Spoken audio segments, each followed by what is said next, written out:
We begin these weekly meetings with words of gathering offered from one of our community members. And today we've invited Tyler Tully to bring us into the space.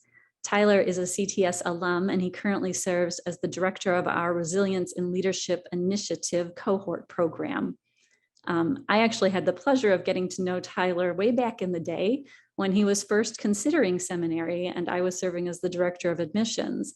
And in that process, we had many long conversations and exchanged very, very long emails as he was discerning his path.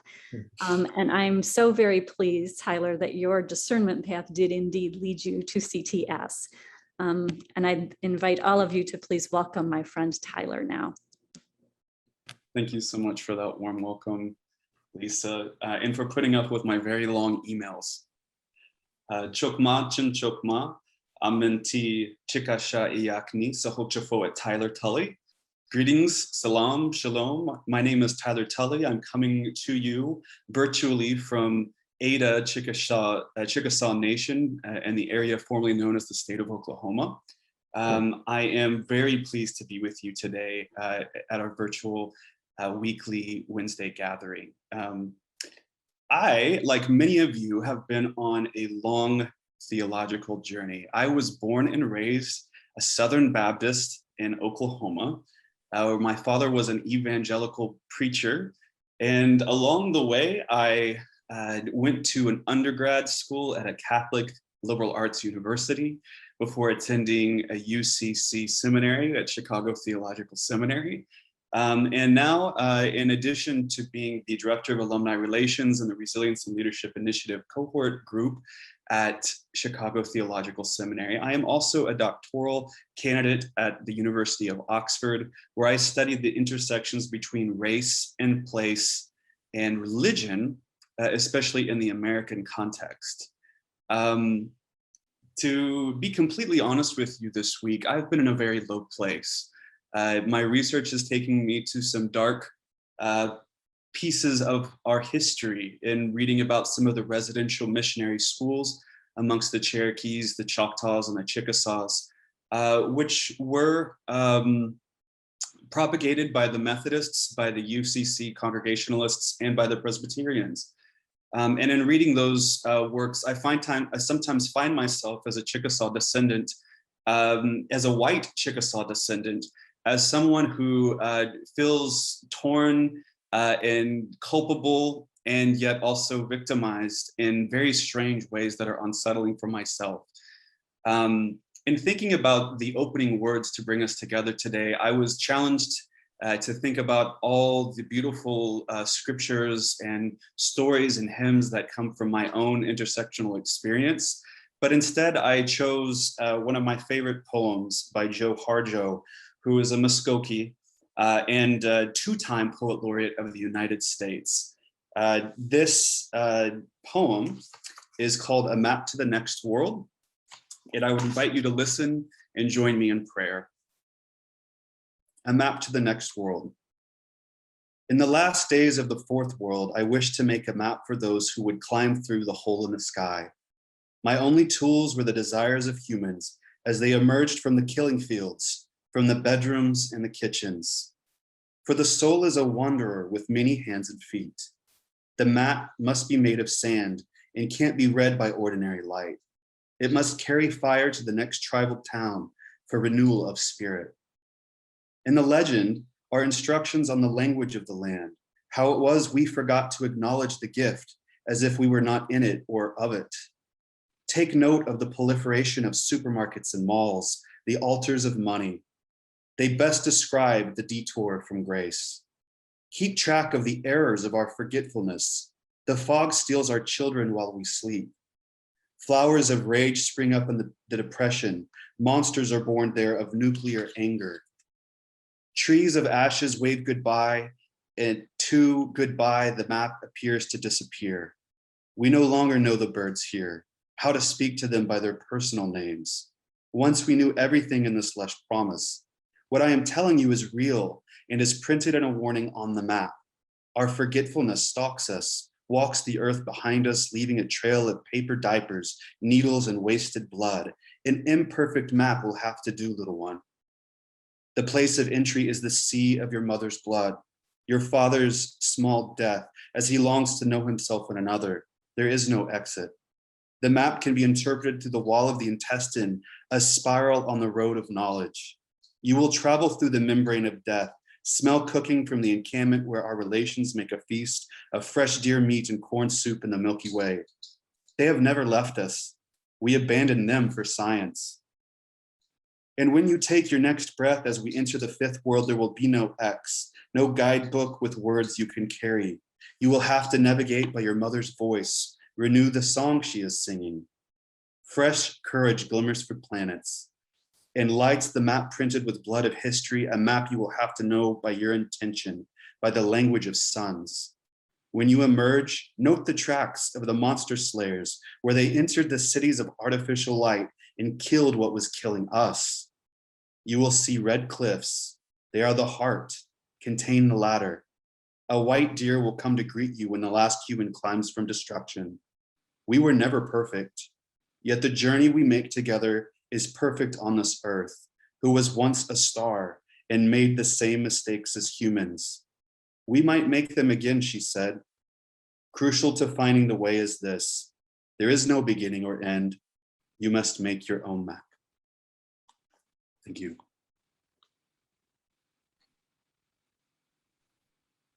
Thank you, Tyler.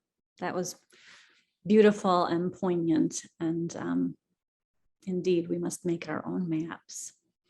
Indeed. Friends, tomorrow, you may know that tomorrow is Holocaust Remembrance Day. And we are so pleased to have with us today a very special guest and presenter, Ralph Rehbock from the Illinois Holocaust Museum and Education Center. Ralph is also a survivor of the Holocaust.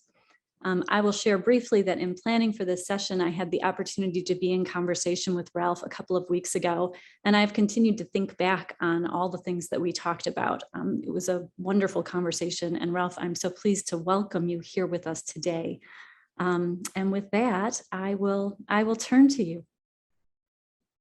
Thank you. Thank you very much. And I'm a bit in awe speaking to seminarians, and which maybe is a first for me, and hope that my story carries some weight with what you who are students are choosing to pursue in your future. The first page of my the PowerPoint, and thanks to Mary for doing this, shows that I was born in 1934, which almost coincidentally is 1 year after Adolf Hitler and the Nazi Party took power. They came to power in January of 1933. But I have to back up from that to, well, first indicate on the next slide that I was born in that town in the center of Germany named Gotha. The next slide shows it on the map. You can get to that. Okay. The next slide shows that we were in the geographic center of the country of Germany. The closest large town was Leipzig, as you see. Next slide shows my paternal grandfather's business. It was called Rüppelwerk, and they made housewares for distribution throughout the world. And my father, when he was 22, he was born in 1902, but when he was 22, he came to work for the company as the export manager, and therefore, fortunately for us, for our future, had learned and used English often in his correspondence. And the next slide shows my home in Germany, Next slide.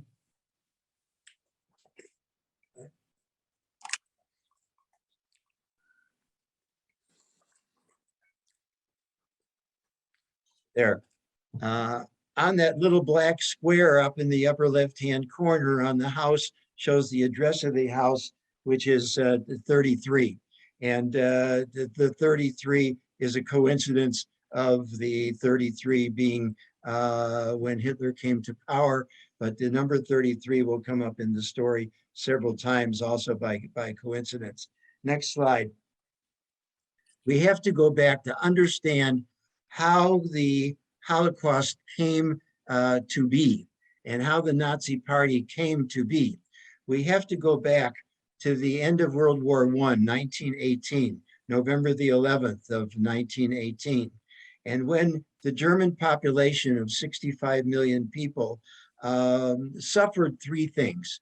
First, the loss of the war and the population of 65 million Germans.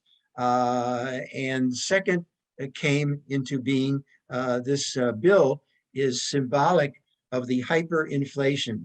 And you might be interested in knowing that in 1918, you could get 7 German marks for 1 American dollar. Each one was 13 cents.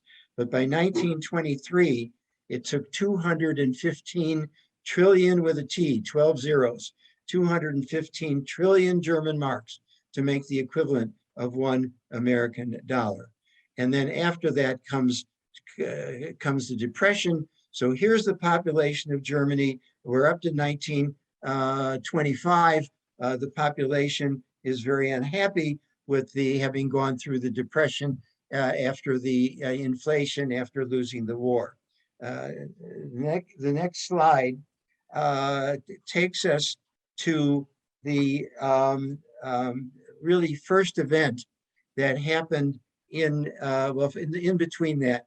We'll have to say that 1925, Adolf Hitler was arrested, and he was starting a political party called the Nazi Party, the National Socialist German Workers' Party, and they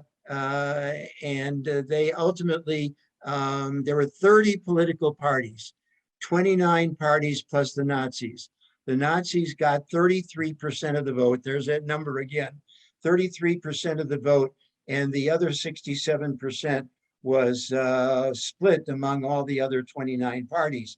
So that was they had the plurality of the vote, the Nazis did, and therefore they won the majority of the seats in the Reichstag, in their Congress. The first event, active event on the part of the Nazis related to Jews, because in the meantime, during all of the ranting and raving that Hitler did, and you've all heard some of his speeches, which talked about the people that he wanted to get rid of in the German population. He wanted to get rid of homosexuals. He wanted to get rid of those who were physically and mentally disabled, those who were part of the various Christian groups that were not for him, and certainly the people who happened to be of the Jewish religion. But he did not call us a religion. And apropos of the talk you just heard, that he called us a demonic race. Now we all know about racial, to be a race, a group has to have certain common racial character, facial, not just facial, but physical characteristics. And there are no physical characteristics among Jews that made them a race. And there's certainly by definition, they never were and never were identified as a race, but a religion or a way of life.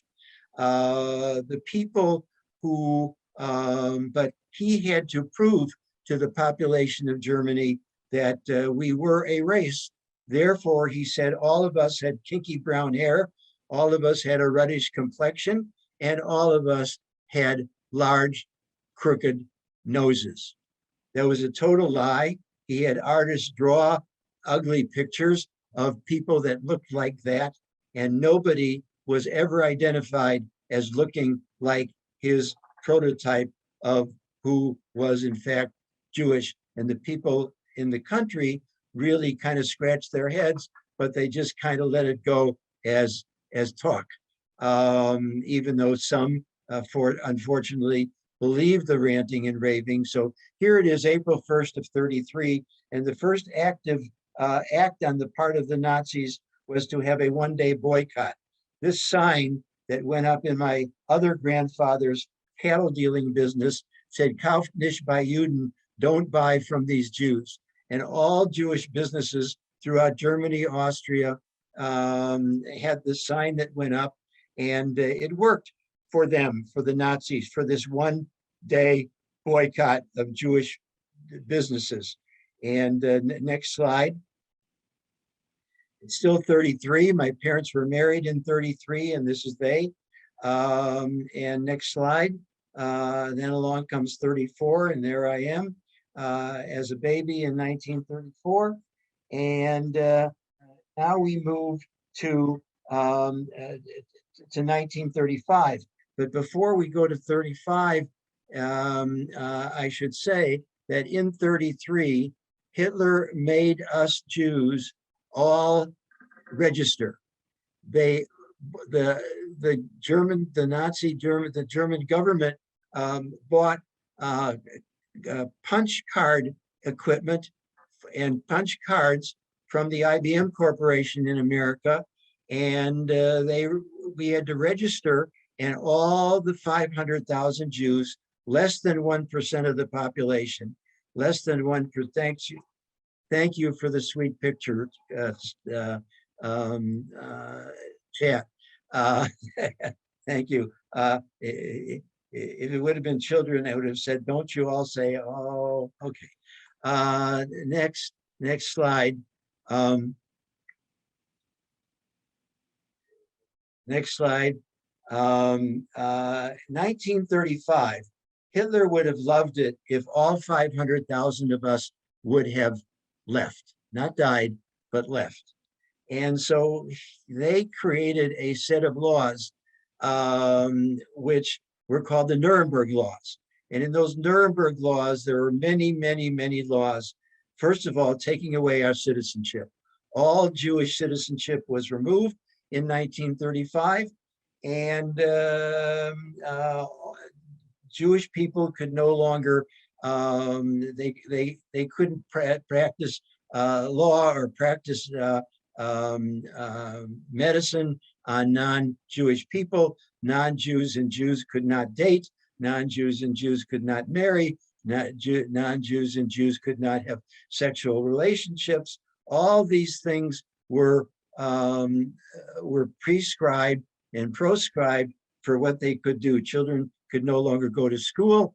Children could no longer ride their bikes. Children could no longer swim in the swimming pool. And so therefore, the next slide. So my father's passport was taken away. And next slide shows something else in 1935, that his driver's license was taken away, and as part of the not being a citizen anymore. The next slide and the next slide, please.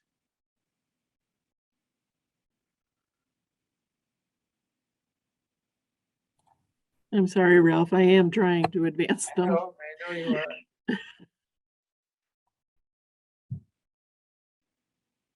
The next slide showed the driver's license, and then the next slide after that shows my mother as she comes through it. My mother in her uniform as a dental hygienist. She was fired from her job as a dental hygienist, not because she was Jewish, but of course she was, but she worked for a non-Jewish dentist, therefore had to be fired. That was part of the Nuremberg Laws. Jews could no longer work for non-Jews and vice versa. I'll keep moving the story along. We're now in 1938. 1938.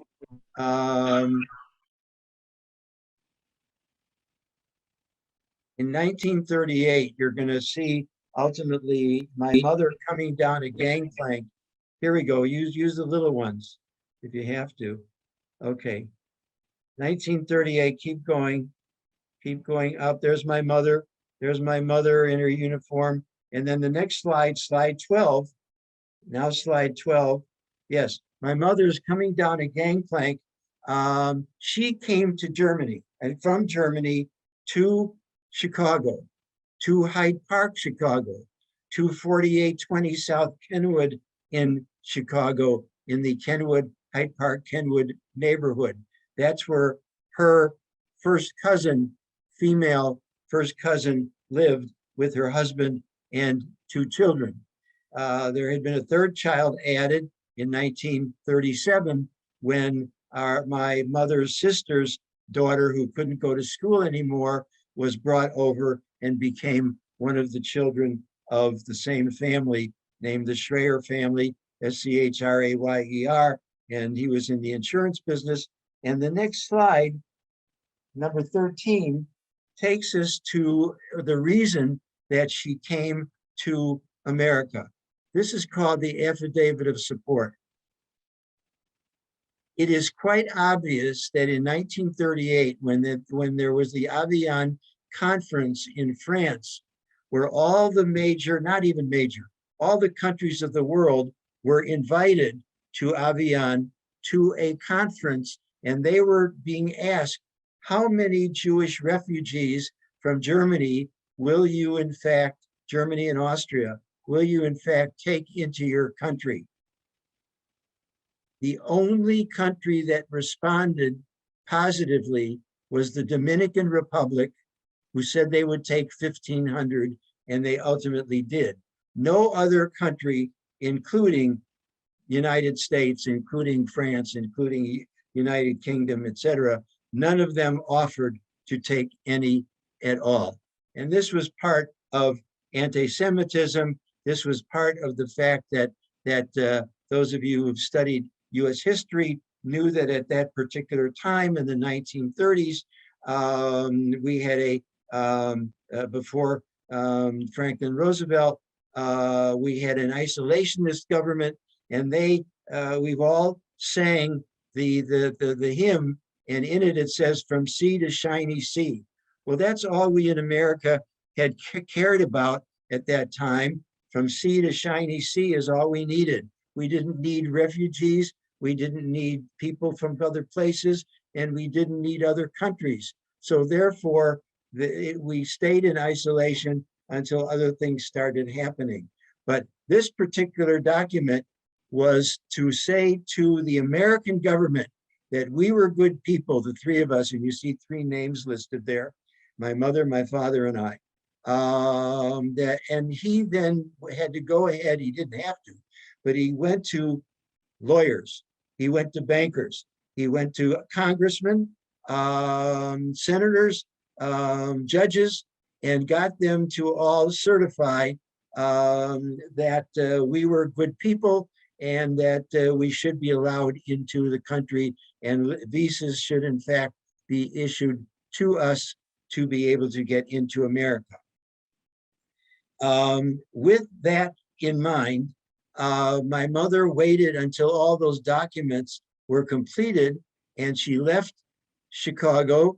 By the way, the day she arrived in Chicago in 1938 was the 17th of April of 1938. It happened to be the first day of Passover. And on that first day of Passover, the first thing that she did, having nothing to do with joining the Passover table called for the service called the Seder, which means order, O-R-D-E-R, because it's in a very specific order. But as part of that evening, she, in the best English she could muster, described what had gone on to Germany, in Germany, to Jewish people up to that time, talking about the Nuremberg Laws and talking about being fired and the other things that she could relate to, losing citizenship, those things that most Americans had no idea of as far as what had happened. They knew about Adolf Hitler coming to power, but not knowing how it specifically befell the 1% of the population who happened to be Jewish. The next slide takes us to a burning synagogue. There were 1,400 synagogues burned that night. We were across the street from one of them. It wasn't this specific one, but it was burned to the ground that particular night. And the next slide, even though we weren't at home, we were in Berlin. We had been invited to Berlin. That's the synagogue in Gotha in our hometown that was burned to the ground that night as well, which we certainly didn't know at the time. And the next slide shows why it was burned to the ground, because of that beautiful woodwork in the synagogue that certainly made it easier for it to burn. Backing up a little bit, that particular night that we were invited to the consulate, to the embassy, the American embassy. We were invited after my mother got back from Germany, from Chicago, turned in all the papers, and the people at the embassy said, "We'll let you know when it's okay for you to come for your visas." Now, she came back in May of 38. Here we get through June and July and August and September, and we receive a letter. And the letter said, "Be at the embassy on the 10th of November, 1938. Now, you have to think in terms of dates. The 10th of November, 1938. The night before is when the 1,400 synagogues were burned, the night of the 9th. Early in the morning of the 10th, they stopped the riot against everything Jewish. What are the things that were done that night that were totally arranged, prearranged by the Nazi government to do things on a particular night? Why they picked that night, they said, was because somebody had been shot in France whose parents were being deported from Poland and had to come back to Germany, and because they had gone to Poland. And he was so upset by that he shot somebody at the embassy in France, and that's what the German government said why they had the riot that night. But it was prearranged anyway, and they just used that as an excuse. Now, back to the night of the 9th.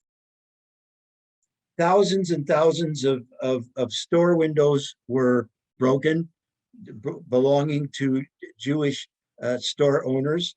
I told you about the burning synagogues. 91 people were killed that night, and I'll tell you in a moment why. I mean, it was because they were Jewish, but not just because. But something else that happened. Now, we already know that if we hadn't had the letter, the certificate and letters from the cousin in Chicago, we wouldn't have gotten to this particular stage of the story. Now we're at the 9th of November. 30,000 Jewish men between the ages of 16 and 60, because of those punch cards, because the Nazi government knew who everybody was and where they were and where their ages were. And so they were arresting 30,000 Jewish men just because they were Jewish.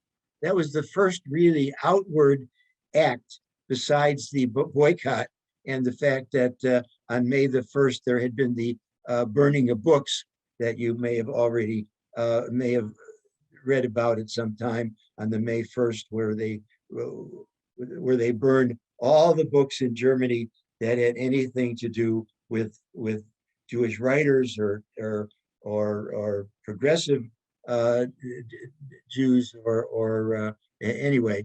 We're now in that period of where the Nazis come to the door and they ask the young teenage girl that's house sitting for us that night, where is Herr Rehbock? Where is Mr. Rehbock? My father. We had been in Berlin. My mother, my father, and I were in Berlin already on the 8th of November, so we wouldn't be late for the appointment on the 10th of November. We're still the night of the 9th. And the young teenage girl, when asked, where is Herr Rehbock? She said, I don't know.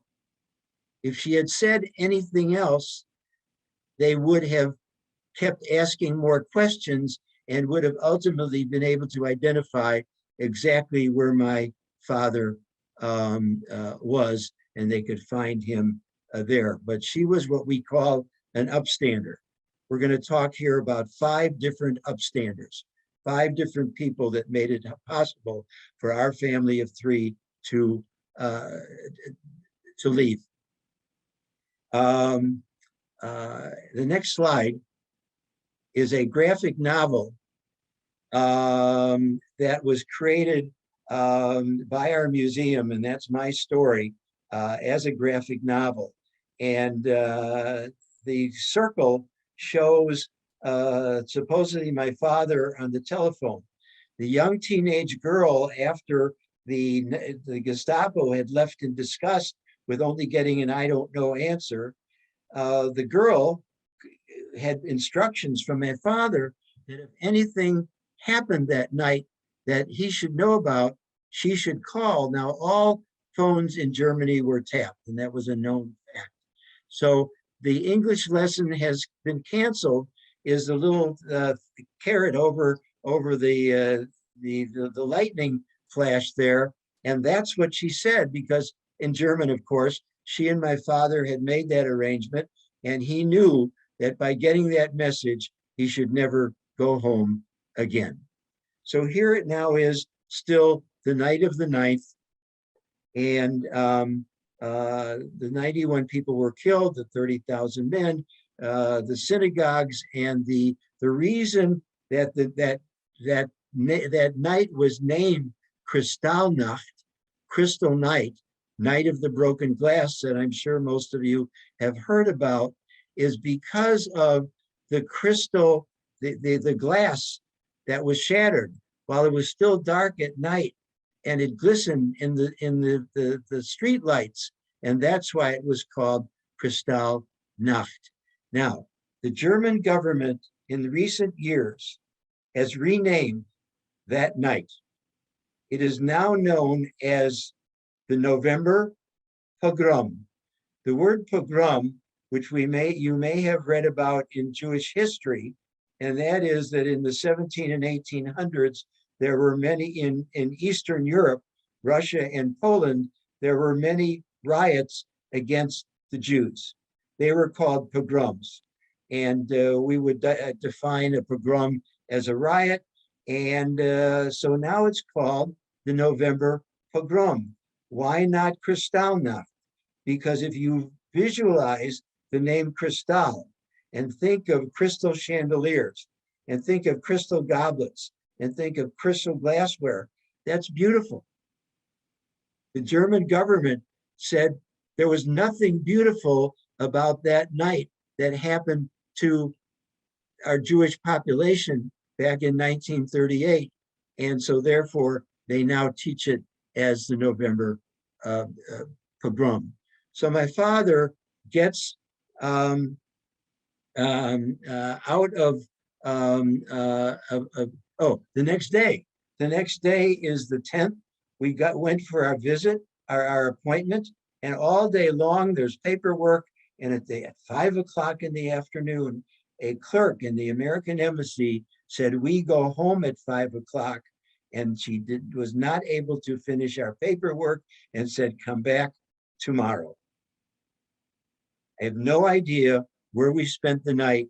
I heard stories from my mother that we couldn't go to any friend's house because once my father realized that something had happened to our home and that they would have been looking for him, that none of the family members or friends would take us in. So who knows where we slept that night.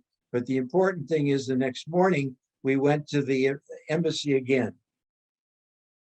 It's now the 11th of November. We get to the front gate of the American embassy, and of course, it was closed. Why was it closed? Because the 11th of November is the day in 1918 when World War I ended, and that's why that became Armistice Day, which now is known as Veterans Day. November 11th, 1918. This is now November 11th, 1938. The embassy was closed. A Marine Guard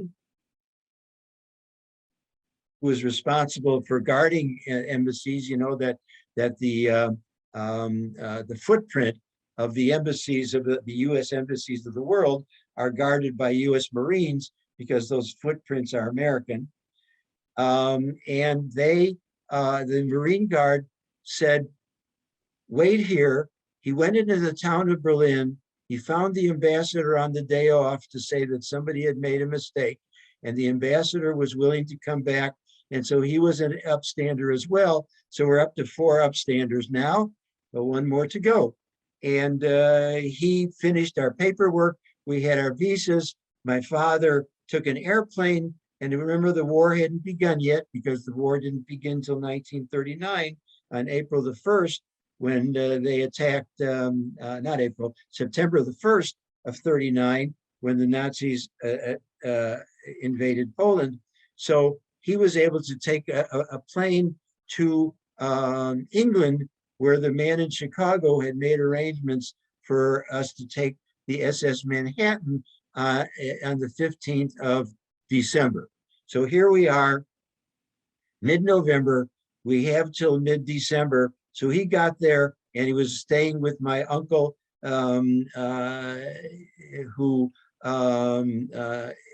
his uncle, who was already living in London, waiting for us. So my mother and I, and down at the bottom of those entries, under the word Kristallnacht, my mother and I are waiting and have been told by the Nazi guards, wait for the next train. We were trying to get across Holland so that we could get to the English Channel, so we could get to England, so we could get our ship, so we could go to America. Now, a total stranger, that man that's standing there behind me, so-called, said, don't pay attention to the guys with the guns that said, wait for the next train, follow me. Take your little boy, talking to my mother in German.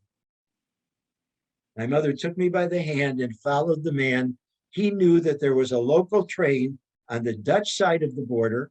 Holland wasn't overrun until 1940, so it was still a free country. So once we were across that border into Holland, we knew we were out of Germany, and we were certainly out of danger. We had the visas for America, and we got to England, and in a few slides you'll see a map. But let's just go through a few slides there to show the status of our family. You see that's I. Now we're talking about 1938 while we were still in Germany, and what I looked like at age 4. Next slide. And there's my maternal grandparents who also were left in 39, also with the help of the man in Chicago, and me with my sled. And next slide. And some family members that in 1937 on June 27th were, that's me in the center and my mother standing up, where we had a family get together. Things were still okay in 37 to do those kinds of things, even though we weren't citizens anymore. Next. My father had to give up everything that he had except for $4, which by that time was 10 marks. A mark was worth 40 cents. He went out and he bought a train set so that I would have something to play with once we got to America. And that's a few pieces of the train set. And the next slide shows the whole train set that we set up and is now traveling the country here as some artifacts related to things that refugees brought with them, not only from Germany, but from the genocides in Asia and Africa and so on. 60 different artifacts, and that was my artifact that we set up. My children had played with it, my grandchildren had played with it, and my great-grandchildren haven't seen it yet set up. But in any case, that was that. The next slide. So my father had bought that train set. We were able, which is so different, of course, from what happened in Eastern Europe once the Nazis invaded, where people were taken to the, you've all read and seen about the ghettos and the camps and the killing of 6 million in trains like this. Many people call these trains, I'm relating this to that beautiful train set, but these trains were, we call them boxcars. Some people call them cattle cars. And you'll all realize that it could not possibly have been a cattle car because cattle cars have slots in them for the cattle to breathe. These train cars, and we have one of them at our museum in Skokie, Illinois, and these train cars held each 100 people on the way to the camps. Next slide. There we are in Germany, and then next to Germany is a little bit of Holland, and here's the manifest. Yeah, and then there's the English Channel, and there's England, the yellow, and then here we are on our on the manifest.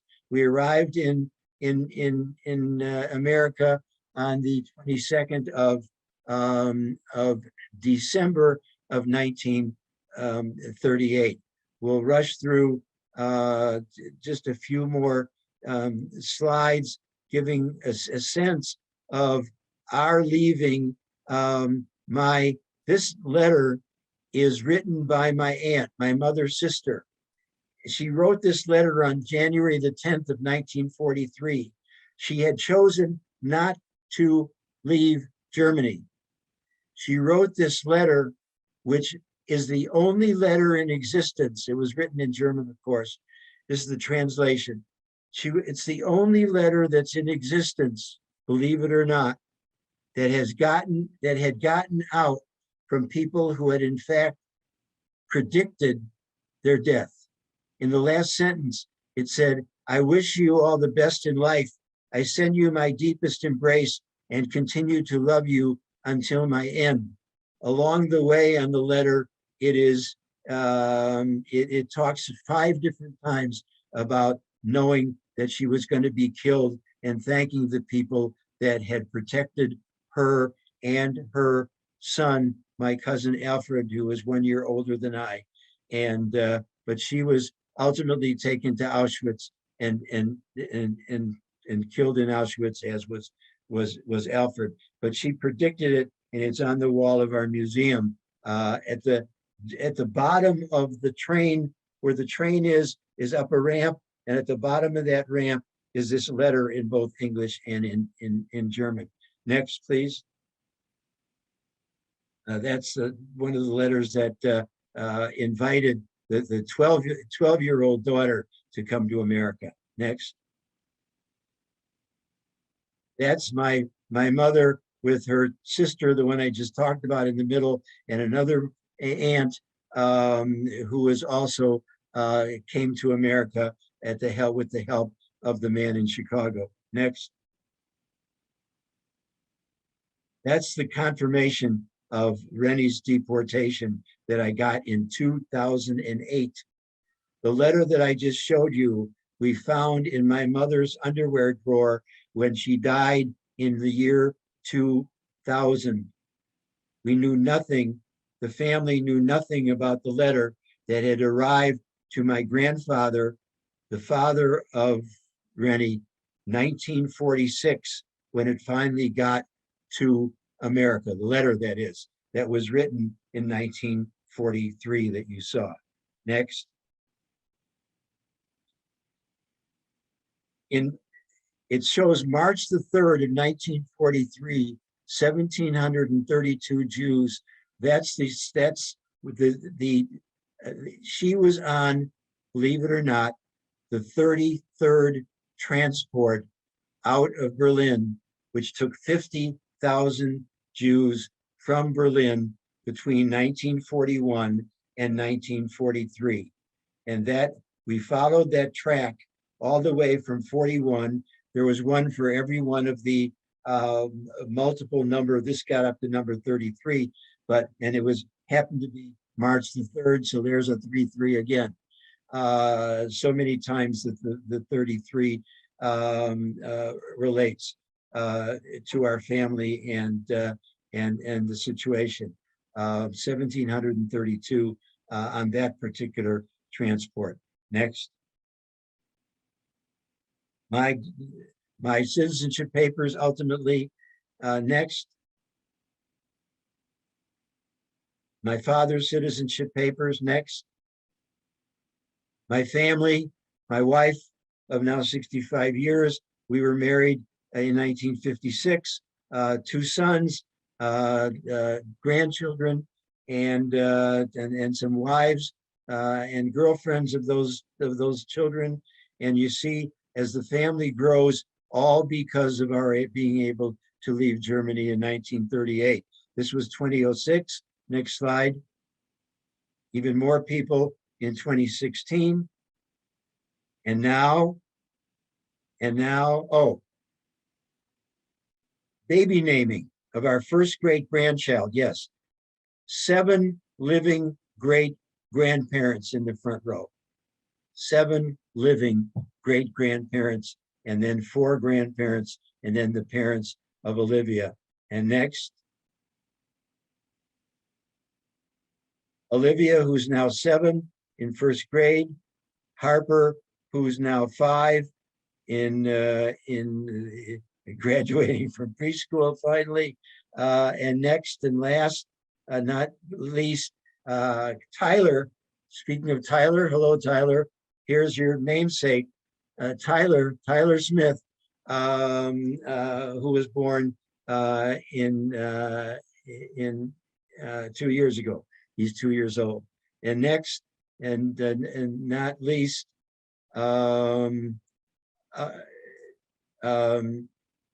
other papers we won't even talk about. So there's the story. I would tell you as adults, this is just a Holocaust dates from 33 to 45, all the different things that happened along the way. And then we have our own dates of events that happened to us. But the important thing is that, well, I can mention this, all these things that happened on the left side, world reactions on the right side. I created this to show that the world really did not care. We now say that 1938, November 9th and 10th, 1938, was the end of the beginning. The beginning is from World War I to that date, those 20 years. That's the beginning, end of the beginning, and the beginning of the end, which takes us to 1945 from 38. And we talk about the end of European Jewry, where 6 million were killed of the 11 million Jews living in Europe. But going down the line, showing how many things happened along the way that nobody in the world paid attention to, including Kristallnacht. It was written up in the newspapers for one day. Nobody seemed to care. And so therefore the Nazis realized that the world had passed their test. The world passed their test with the boycott. The world passed their test on Kristallnacht. The world passed their test all the way around until it was then too late for the world to get involved when 1939 came and the war began. But 5 upstanders that saved us, and we all say to particularly young people that we talk to, be an upstander, do the right thing, and you will be the better off for that, and the people that you help will as well. And that's my story. Thank you, Ralph, for sharing your story. It really is tremendous. And the 5 upstanders just really gives me chills to think about how different things could have been had it not been for these 5 people. And how much a reminder of the power of even us as individuals as one, but also then the document at the end with, the Nazis performing different acts as tests to see what can we get away with. And it turns out they were able to get away with everything they wanted to get away with too, right? Definitely. Yeah. Yeah. And that we and the whole family now has, as a result of those events, are living. By the way, we came to America and we came to the Hyde Park neighborhood.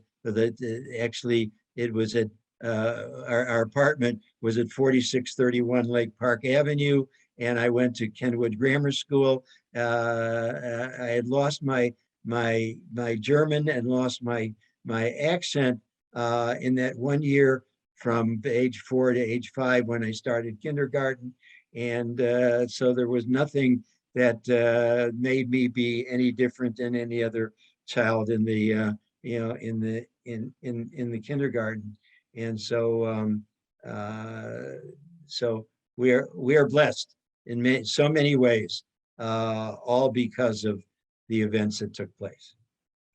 Absolutely. Absolutely. I really appreciate hearing your story and the work of the Illinois Holocaust Museum and the fact that speakers like you are willing to go out and tell their stories.